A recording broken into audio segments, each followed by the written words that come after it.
নির্বাচন আসতেই শুরু হয়ে গিয়েছে গভীর ষড়যন্ত্র। বিএনপি সিনিয়র যুগ্ম মহাসচিব রুহুল কবির রিজভী বলেছে, নির্বাচনের নামে দেশে চলছে এখন এক অদৃশ্য খেলা। প্রশাসনকে ব্যবহার করে বিরোধী কণ্ঠরোধের চেষ্টা হচ্ছে। তিনি আরও দাবি করেন, তলে তলে এমন এক ষড়যন্ত্র চলছে যাতে জনগণের ভোটাধিকার পুরোপুরি হরণ করা যায়।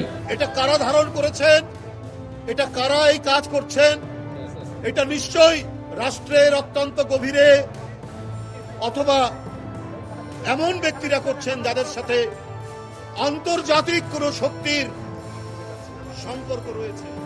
রিজভির ভাষ্যমতে, বিএনপি নেতাকর্মীদের ওপর চলছে গোপন নজরদারি। বিরোধী দলকে দমন করতে এই মামলা, গ্রেফতার আর ভয়ভীতি দেখানো হচ্ছে। আর এসব হচ্ছে বর্তমান সরকারের ইশারায়। আপনার কি মনে হয় আগামী নির্বাচন কতটা নিরপেক্ষ হবে? কমেন্টে জানাতে ভুলবেন না। আর এই ভিডিওটি বন্ধুদের সঙ্গে বেশি বেশি শেয়ার করুন এবং সবসময় সঠিক তথ্য জানতে আমাদের চ্যানেলটি সাবস্ক্রাইব করুন।